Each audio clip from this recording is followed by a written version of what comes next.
Next तो हम पढ़ रहे हैं इम्प्रूवमेंट इन फूड रिसोर्सेस।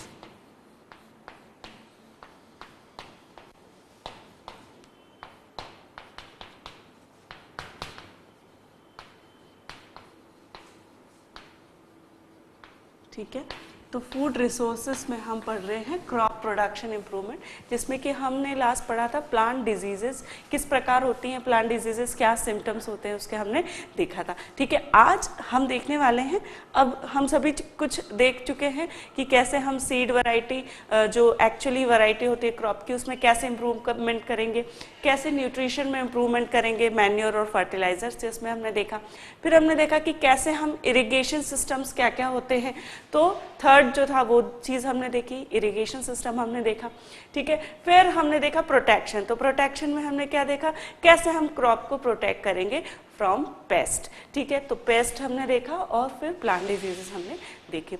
अब चूंकि हम सब चीज़ें देख चुके हैं कि कैसे हमारी क्रॉप को हम जो है कल्टीवेट करने वाले हैं, अब हार्वेस्ट हो गई है क्रॉप और उसे हमने निकाल लिया है। ठीक है, तो अब हम देखेंगे storage of grain.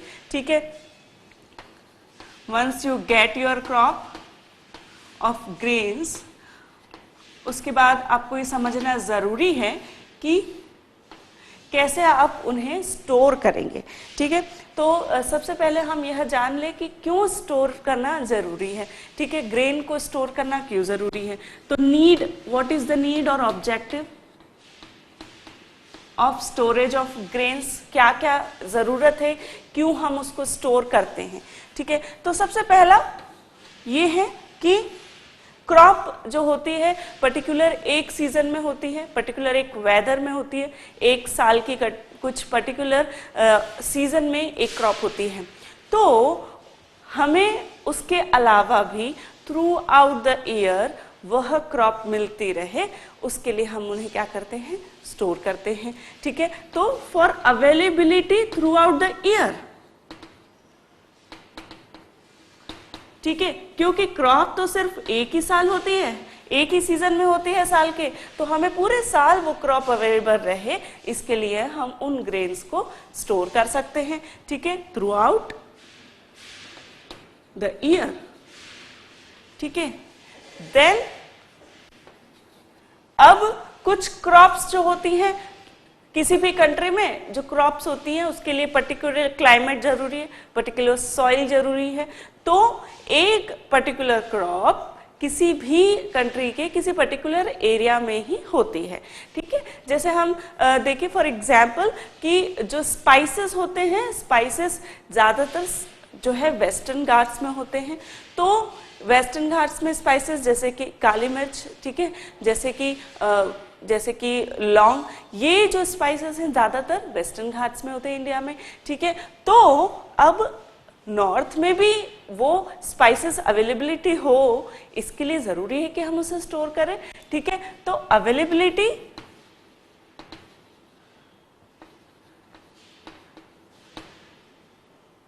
To distant places of country.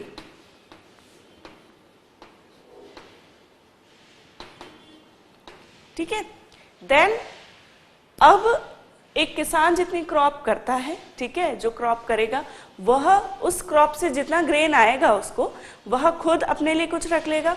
ठीक है, कुछ वो उसी लोकल जो मार्केट रहेगा उसमें सेल आउट कर देगा। अब जो फिर भी ग्रेन एक्स्ट्रा बचा है, ठीक है, उसे हम क्या कहेंगे, सरप्लस ग्रेन। तो जो सरप्लस ग्रेन है उसको स्टोरेज की जरूरत है, तो जो भी सरप्लस फूड बचेगा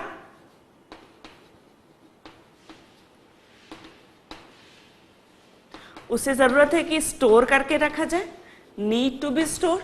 ठीक है, तो to store the surplus grain we need the storage of grains. ठीक है, देन अब कुछ क्रॉप्स जो होती हैं वो क्या होता है कि उनका इंपोर्ट और एक्सपोर्ट भी होता है, ठीक है। फॉर एग्जाम्पल यदि हमारे यहाँ पर राइस बहुत अच्छा होता है तो हम दूसरी कंट्रीज में उसे एक्सपोर्ट भी करते हैं, ठीक है। या किसी और कंट्री में कोई क्रॉप अच्छी होती है तो वो हमारे देश में, हमारी कंट्री में इंपोर्ट होके आती है, ठीक है। तो आजकल बहुत सारा जो एक्सपोर्ट इंपोर्ट है, बहुत फूड का बहुत ज़्यादा एक्सपोर्ट इंपोर्ट हो रहा है, तो for that purpose storage will be needed, ठीक है, to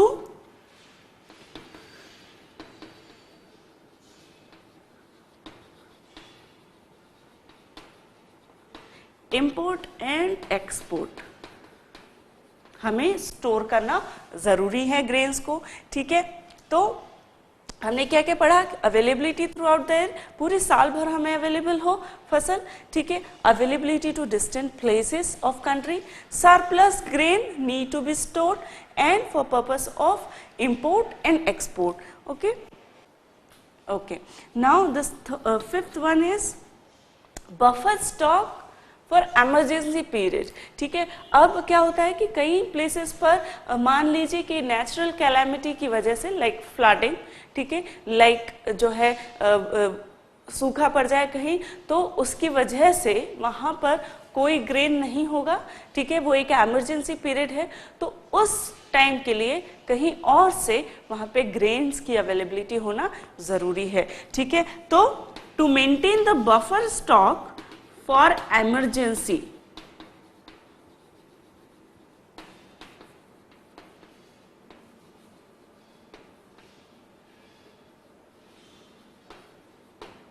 ठीक है। Then now availability of grain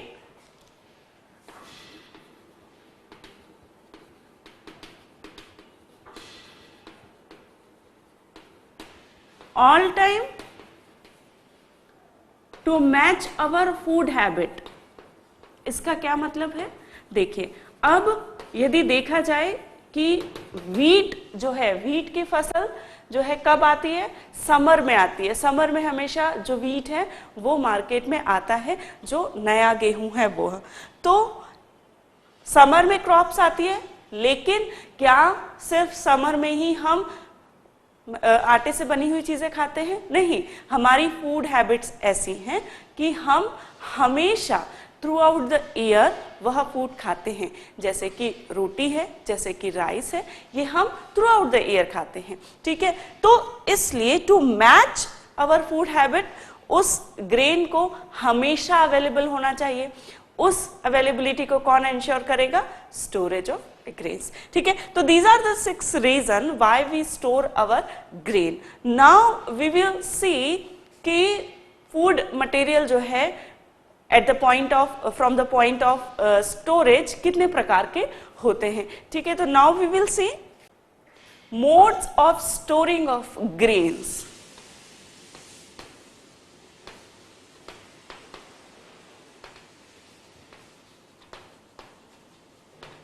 ठीक है। तो पॉइंट स्टोरेज के पॉइंट ऑफ व्यू से जो फूड है वो 2 प्रकार के होते हैं, ठीक है। 2 types of food from the point of stand point of storage.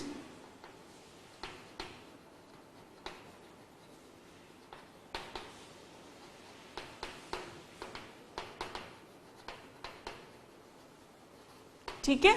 तो 2 प्रकार के फूड होते हैं। पहला होता है पेरिशेबल फूड मटेरियल एंड दूसरा होता है नॉन पेरिशेबल फूड मटेरियल।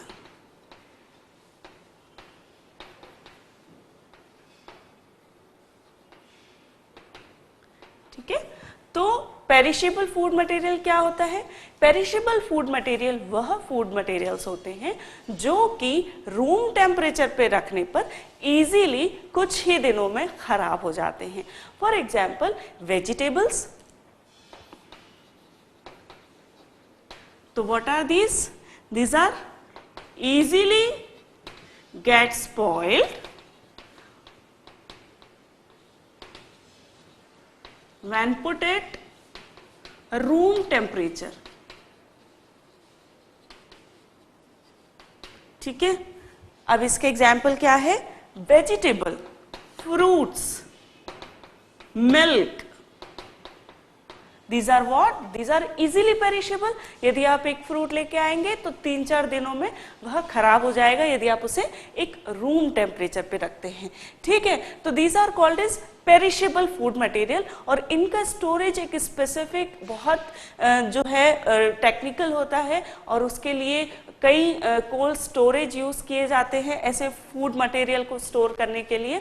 तो हम यहाँ पर सिर्फ ग्रेन स्टोरेज, ड्राई स्टोरेज पढ़ने वाले हैं, तो यह हम यहाँ नहीं पढ़ेंगे, ठीक है। नॉन पेरिशेबल फूड मटेरियल क्या होता है? Non perishable food material does not gate easily spoil when put at room temperature.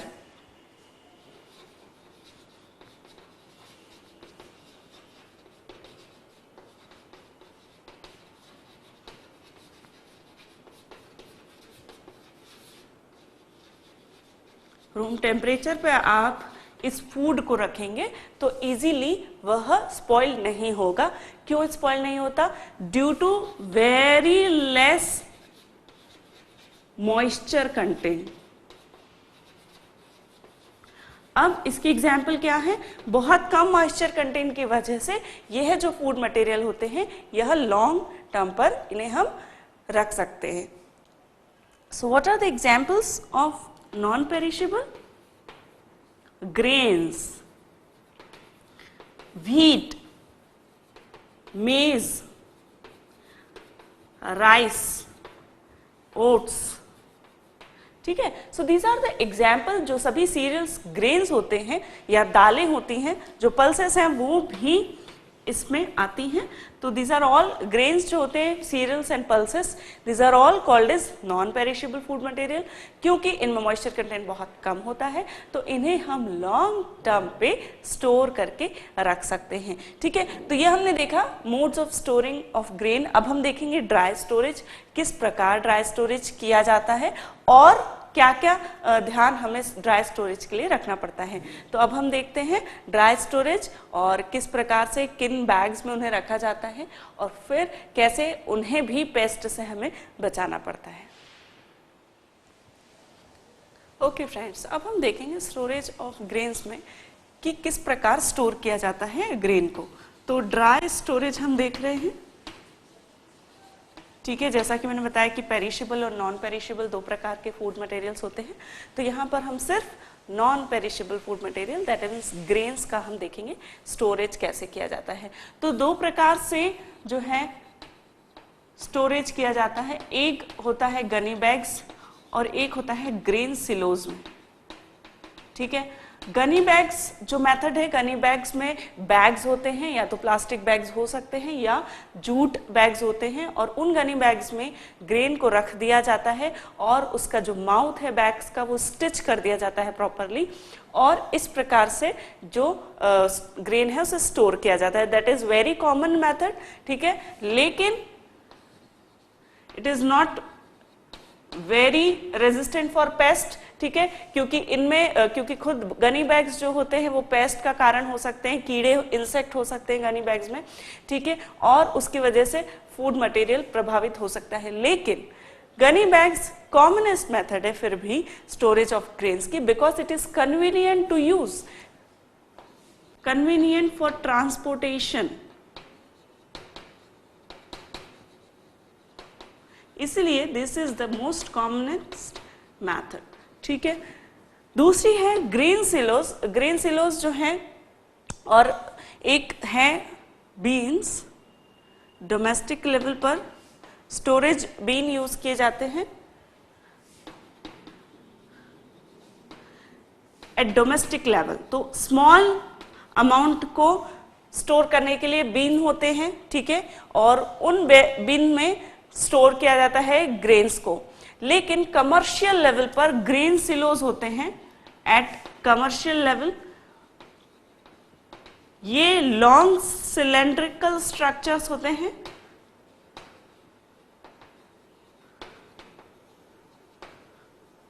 ठीक है। और कमर्शियल लेवल पर इनका यूज होता है, दैट मीन्स ये जो ग्रेन सिलोज होते हैं कमर्शियल लेवल के लिए ही बनाए जाते हैं और इनमें जो है डिफरेंट पेस्टिसाइड को यूज करने के लिए भी डिफरेंट जो है कन्वीनियंट इसमें स्ट्रक्चर होता है इसका, और ये जो है सारी फैसिलिटीज भी होती है इसमें, जिससे कि आप स्प्रे कर सकते हैं पेस्टिसाइड का और इस प्रकार आप स्टोर्ड ग्रेन को जो है क्या कर सकते हैं, सेव कर सकते हैं।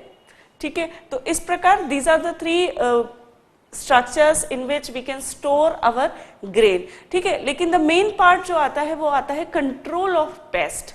ठीक है, क्योंकि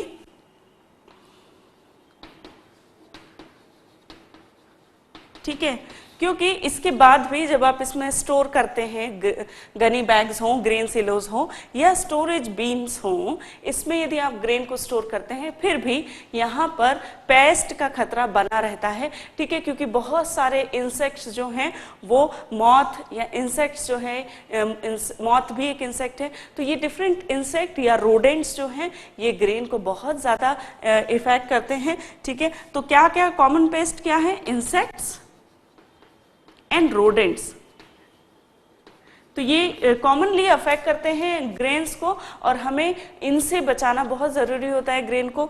इंसेक्ट्स जो होते हैं इनका जो स्टोर्ड ग्रेन होता है उसको हमें चेक करना, फ्रिक्वेंटली हमें चेक करना पड़ता है हम कि जो पूरा जो स्टोर ग्रेन है वो खराब तो नहीं हो गया। इसके लिए क्या करते हैं, जो स्टोर्ड ग्रेन है उसका थोड़ा सैंपल लेते हैं, उसे चेक किया जाता है, टाइम टू टाइम चेक करना बहुत ज़रूरी है। अदरवाइज यदि थोड़ा सा भी कोई पेस्ट आता है ग्रेन में तो पूरा जो स्टोरेज ग्रेन है उसे वो क्या करेगा, प्रभावित करेगा। ठीक है, तो time to time checking is very important by taking the sample, checking of grain for pest by testing samples। ठीक है, तो थोड़े सैंपल लेकर उसे चेक किया जाएगा कि उसमें इंसेक्ट तो है तो नहीं। ठीक है, और यदि हुआ तो फिर उसका प्रॉपर ट्रीटमेंट बहुत ज़रूरी है। ठीक है, तो अब कैसे ट्रीटमेंट करेंगे, तो कैसे हम कर सकते हैं, पेस्टिसाइड से कर सकते हैं। पेस्टिसाइड्स में इंसेक्टिसाइड्स और रोडेंटिसाइड्स यूज किए जाते हैं। इंसेक्टिसाइड्स इंसेक्ट को किल कर सकते हैं और रोडेंटिसाइड्स रोडेंट को किल कर सकते हैं। ठीक है, अब ये कॉमन पेस्टिसाइड्स कौन कौन से यूज किए जाते हैं, तो वो है पायरेथ्रॉन,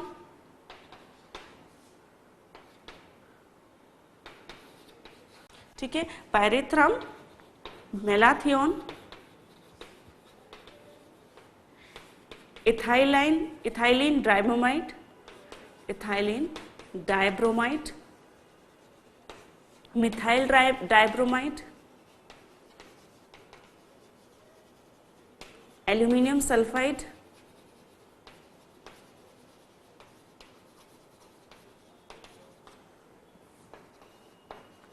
and zinc sulfide, DDT is also one insecticide, mosquitoes के लिए यूज किया जाता है यदि आपको पता हो, DDT। ठीक है, तो these are the common insecticide या पेस्टिसाइड जिन्हें यूज किया जाता है to kill the insects and rodents. ठीक है, अब इनको कैसे जो है अप्लाई किया जाता है, तो दो प्रकार है अप्लाई करने के, एक है स्प्रेइंग और एक है फ्यूमिगेशन। ठीक है, तो पायरेथ्रॉन एंड मेलाथियोन, पायरेथ्रम एंड मेलाथियोन जो है एज ए स्प्रे यूज किए जाते हैं, पायरेथ्रम एंड मेलाथियोन। इसमें यूजुअली जो स्टोरेज स्ट्रक्चर होता है उसमें इन पेस्टिसाइड्स को स्प्रे किया जाता है और इस प्रकार जो स्ट्रक्चर है उन्हें जो है फ्री फ्रॉम पेस्ट बनाया जाता है। तो सबसे पहले स्प्रेइंग का यूज जो है डायरेक्ट ग्रेन पर नहीं किया जाता, ये यूज किया जाता है स्टोरेज स्ट्रक्चर पर। ठीक है, तो स्प्रे किया जाता है एंड देन उसमें स्टोर किया जाता है ग्रेन को। फ्यूमिगेशन में यूजुअली जो है ethylene dibromide, methyl dibromide and aluminium phosphide sulphide, इनका यूज किया जाता है फ्यूमिगेशन के लिए। किसका? Ethylene dibromide, methyl dibromide and aluminium sulphide. अच्छा, अब ये फ्यूमिगेशन क्या है? फ्यूमिगेशन में ऐसे पेस्टिसाइड्स यूज किए जाते हैं जो कि क्या वॉलेटाइल होते हैं, वेपर फॉर्म करते हैं और उस वेपर से जो इंसेक्ट्स हैं, जो पेस्ट है, वो किल होती हैं। तो फ्यूमिगेशन में they make vapour which kill pesticides, sorry which kill paste. ठीक है, तो ये पेस्टिसाइड फ्यूमिगेशन के द्वारा क्या करते हैं? इंसेक्ट को मारते हैं, जिसमें कि इथाइलिन डाइब्रोमाइड जो है एक लिक्विड फ्यूमिगेशन, लिक्विड पेस्टिसाइड होता है और मिथाइल डाइब्रोमाइड एक गैस पेस्टिसाइड होता है और एल्यूमिनियम सल्फाइड जो है एक सॉलिड टैबलेट्स में मिलता है। ठीक है, जिसे कॉमनली सल्फोस भी कहते हैं। ठीक है, it is commonly known as Celphos. ठीक है, this is not sulphide, this is phosphide. Okay, here also clear it. Aluminium phosphide,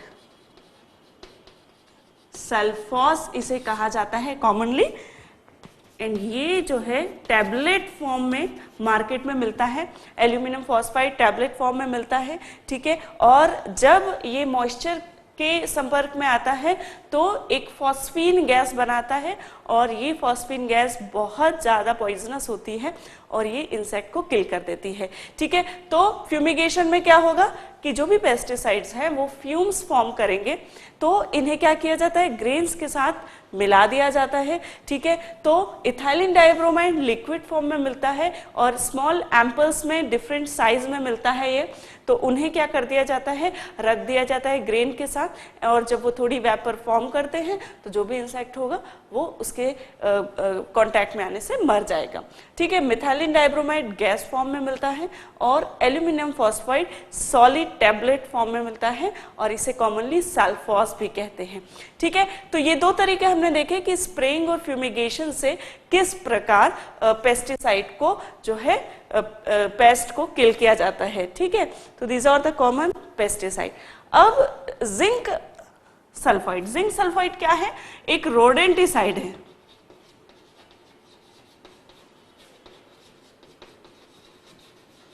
rodents को किल करने के लिए इसको यूज किया जाता है। और कैसे यूज किया जाता है? एक बैट बनाकर यूज किया जाता है। बैट कैसे बनाते हैं? ठीक है, it is a mixture of zinc sulphide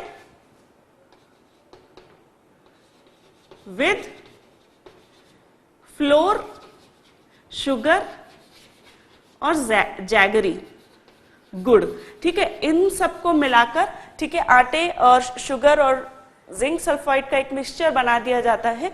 ठीक है, और उसे डिफरेंट प्लेसेस पर रख दिया जाता है।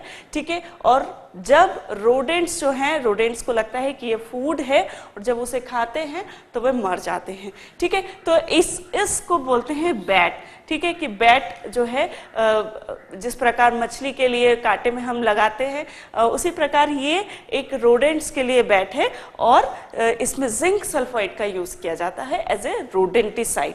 ठीक, तो ये these are the different ways how we can control the pest on our grains. ठीक, तो इस प्रकार हमने स्टोरेज ऑफ ग्रेन्स जो है वो पढ़ा कि कैसे हमारे ग्रेन को जो हमने बहुत मेहनत से कल्टीवेट किया है उसे स्टोर कर सकते हैं। ठीक, अब जो है हमने पूरे सारे तरीके देख लिए हैं, पढ़ लिए हैं, कैसे कैसे हमें इम्प्रूवमेंट करना है क्रॉप प्रोडक्शन में। अब हम देखेंगे एक और तरीका फार्मिंग का, वो है ऑर्गेनिक फार्मिंग। तो ऑर्गेनिक फार्मिंग किस प्रकार की जाती है अब हम देखते हैं। ओके फ्रेंड्स, तो हमने पढ़ लिया कि कैसे क्रॉप प्रोडक्शन इम्प्रूवमेंट किया जाता है, ठीक है, जिसमें हमने डिफरेंट पेस्टिसाइड्स और फर्टिलाइजर्स का यूज़ देखा, ठीक है। लेकिन एक तरीका ऐसा है खेती करने का जिसमें कि इन पेस्टिसाइड्स, इन सिंथेटिकली जो फॉर्म पेस्टिसाइड्स हैं, प्रोड्यूस्ड पेस्टिसाइड्स हैं, उनका यूज़ नहीं होता, ठीक है, और उसको कहा जाता है ऑर्गेनिक फार्मिंग, जिसमें किसी प्रकार के केमिकल्स का यूज़ नहीं होता, ठीक है। तो organic farming it avoids use of synthetically form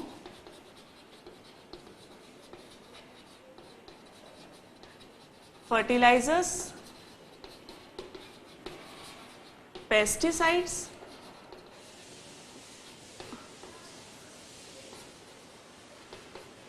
growth hormones और ग्रोथ रेगुलेटर्स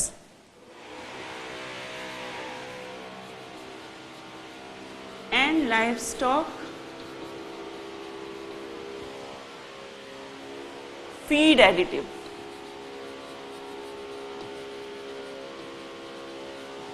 ठीक है। तो ऑर्गेनिक फार्मिंग में क्या होता है, इन सभी का कोई यूज नहीं होता, ठीक है, न तो केमिकल फर्टिलाइजर्स या केमिकल पेस्टिसाइड्स या ग्रोथ रेगुलेटर, इनका कोई यूज नहीं किया जाता ऑर्गेनिक फार्मिंग में। नेचुरल तरीके से नेचुरल रिसोर्सेज का उपयोग करके यह फार्मिंग की जाती है, ऑर्गेनिक फार्मिंग, ठीक है। और कैसे, किन तरीकों से की जा सकती है, ठीक है, तो crop rotation, crop residue,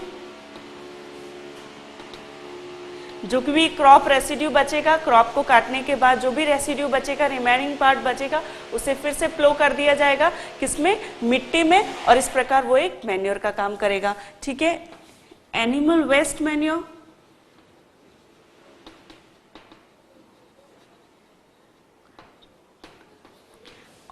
of farm manure और वेस्ट, जो भी वेस्ट किसी और चीजों से आया है नेचुरल, जैसे कि, ठीक है, जो भी वेजिटेबल का वेस्ट है या जो भी फूड वेस्ट है, ठीक है, उससे क्या बनाई जाता है, मैन्योर बनाई जाती है, या एनिमल वेस्ट जैसे कि काऊ डंग या कैटल डंग से बनाई जाती है मैन्योर, ठीक है, उसका इसमें उपयोग किया जाता है।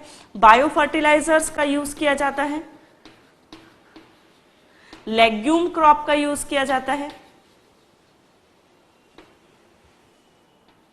ठीक है, और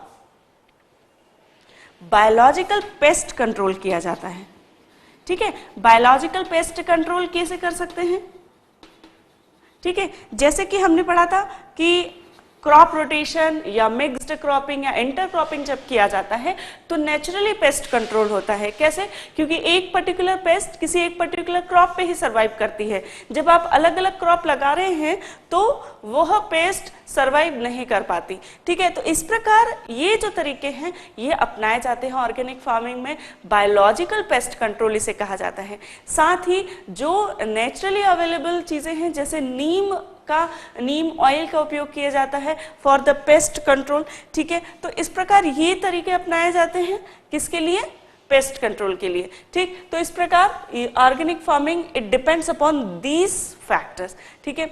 अब क्यों हम ऑर्गेनिक फार्मिंग करते हैं, what is the objective of organic farming, ठीक है। तो नाउ वी विल सी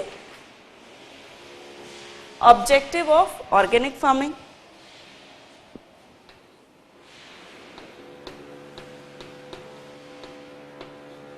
क्या ऑब्जेक्टिव है, क्यों हमें करना जरूरी है ऑर्गेनिक फार्मिंग, ठीक है। जब हम ऑर्गेनिक फार्मिंग करते हैं तो we are using the resources within our limits, ठीक है। तो what we are doing, we are relying upon our own resources, ठीक है।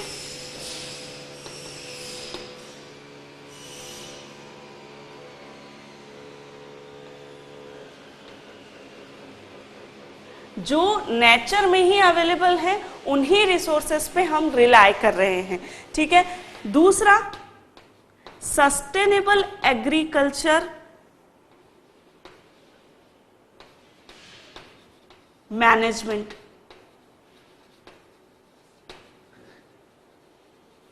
ठीक है, इस प्रकार हम क्या कर रहे हैं, एक सस्टेनेबल मैनेजमेंट कर रहे हैं एग्रीकल्चर का।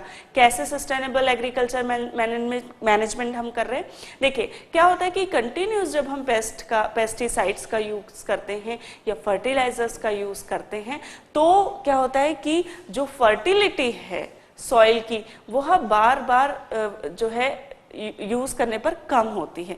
ठीक है, इस प्रकार जब हम क्रॉप रोटेशन करते हैं, ठीक है, या ये डिफरेंट तरीके यूज करते हैं, तो हम क्या करते हैं, एग्रीकल्चर को सस्टेनेबल बनाते हैं। लॉन्ग टर्म पे हम उनको जो है यूटिलाइज कर सकते हैं, कंज्यूम कर सकते हैं। तो इस प्रकार हम एक सस्टेनेबल मैनेजमेंट क्रिएट कर रहे हैं एग्रीकल्चर का। ठीक है, ठीक है, ऑब्जेक्टिव, और ऑब्जेक्टिव क्या है, ठीक है, to create less pressure on environment। कैसे आप environment पर कम प्रेशर क्रिएट कर रहे हैं, स्ट्रेस कम कर रहे हैं, स्ट्रेस लिख सकते हैं हम, प्रेशर को बेटर रहेगा। क्यों एनवायरनमेंट में कम स्ट्रेस हम कॉज कर रहे हैं, क्योंकि जो पेस्टिसाइड्स हम यूज करते हैं वह बहुत सारा पोल्यूशन क्रिएट करते हैं। तो इस प्रकार जब हम ऑर्गेनिक फार्मिंग करते हैं तो हम एनवायरनमेंट पर कम स्ट्रेस प्रोड्यूस कर रहे हैं। ठीक है, तो ऑर्गेनिक फार्मिंग में यह भी एक हमारे लिए फायदा है कि हम अपने एनवायरनमेंट को सेव कर रहे हैं, सस्टेनेबल एनवायरनमेंट मैनेजमेंट भी हम यहाँ पर कर रहे हैं। ठीक है, उसके बाद दूसरा, ये जो पेस्टिसाइड्स यूज किए जाते हैं, ठीक है, पेस्टिसाइड यूज किए जाते हैं जो हमारे रेगुलर फार्मिंग में, उसके बहुत ज़्यादा साइड इफेक्ट्स भी होते हैं। यदि बहुत अधिक मात्रा में वो यूज किया जाए तो उसके डिफरेंट साइड इफेक्ट्स भी होते हैं। ठीक है, to reduce the side effect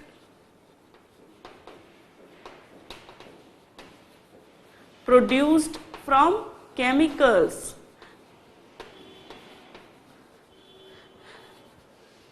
chemical pesticides. ठीक है, तो केमिकल पेस्टिसाइड के द्वारा जो भी साइड इफेक्ट प्रोड्यूस हुए हैं उन्हें हम कम कर रहे हैं ऑर्गेनिक फार्मिंग के द्वारा। ठीक है, तो इस प्रकार ऑर्गेनिक फार्मिंग जब हम करते हैं तो सबसे इम्पॉर्टेंट फैक्टर यही होता है कि जब आप केमिकल्स यूज नहीं करते आपकी फार्मिंग में, तो वह हमारा उसका मैग्निफिकेशन भी नहीं होगा। मैग्निफिकेशन मतलब कि किस प्रकार जो है वह जो उसे कंज्यूम कर रहा है। देखिए, पेस्ट जब आप प्लांट्स में देंगे तो उसका कुछ पार्ट जो है वो प्लांट के द्वारा एब्जॉर्ब किया ही जाएगा। जब वो प्लांट के द्वारा एब्जॉर्ब किया जाएगा और जब उसे खाया जाएगा, कंज्यूम किया जाएगा, तो ऑफ कोर्स उस खाने वाले के अंदर भी उसको जो है वो स्प्रेड होगा। तो इस प्रकार ये जो है ये मैग्निफिकेशन कहलाता है, बायोलॉजिकल मैग्निफिकेशन। तो इसके कारण बहुत सारे साइड इफेक्ट प्रोड्यूस होते हैं और उन्हें हम ऑर्गेनिक फार्मिंग करके कम कर सकते हैं। ठीक है, एंड ठीक है, to develop N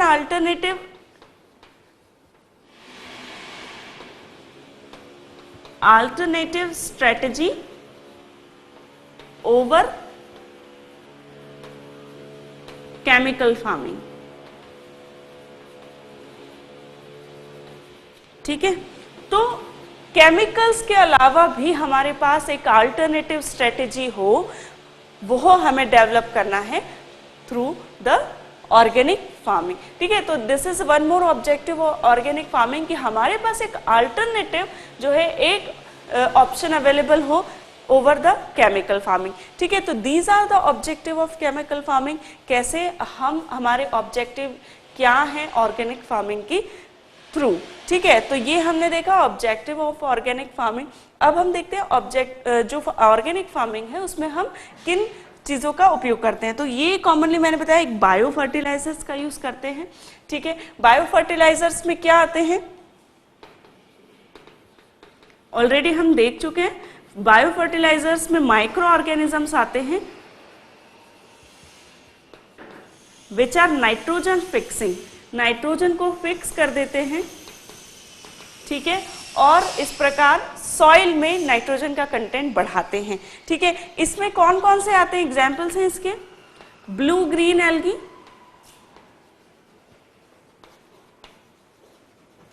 azolla, these are nitrogen fixing bacteria. ठीक है, नाइट्रोजन फिक्सिंग बैक्टीरिया के अलावा फॉस्फोरस फिक्सिंग भी माइक्रो ऑर्गेनिज्म होते हैं।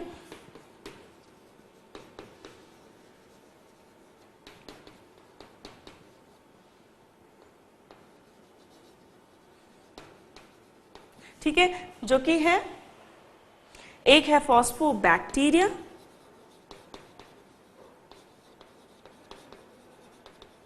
और है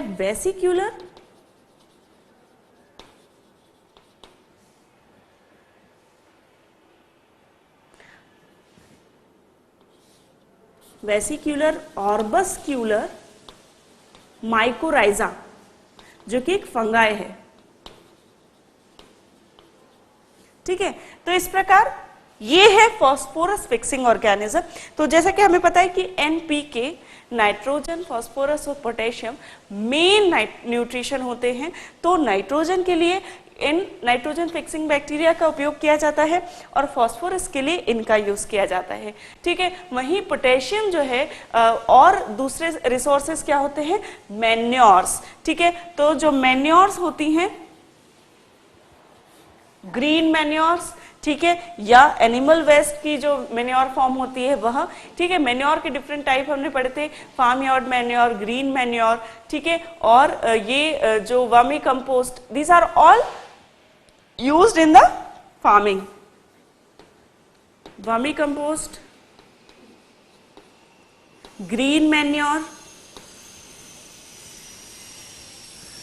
फार्म यार्ड मैन्योर, ये सभी जो है ऑर्गेनिक फार्मिंग में यूज की जाती हैं और इसमें डिफरेंट कंटेंट होता है किसका, नाइट्रोजन, फॉस्फोरस और पोटेशियम का।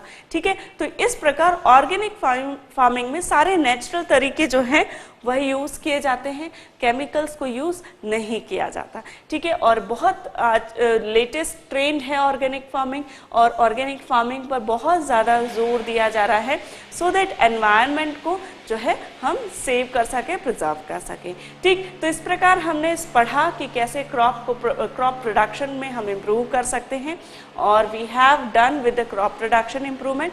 Now we will go to the cattle farming और एनिमल हस्बेंड्री अब हम पढ़ने वाले हैं। ठीक है, तो in the next session we will read animal husbandry.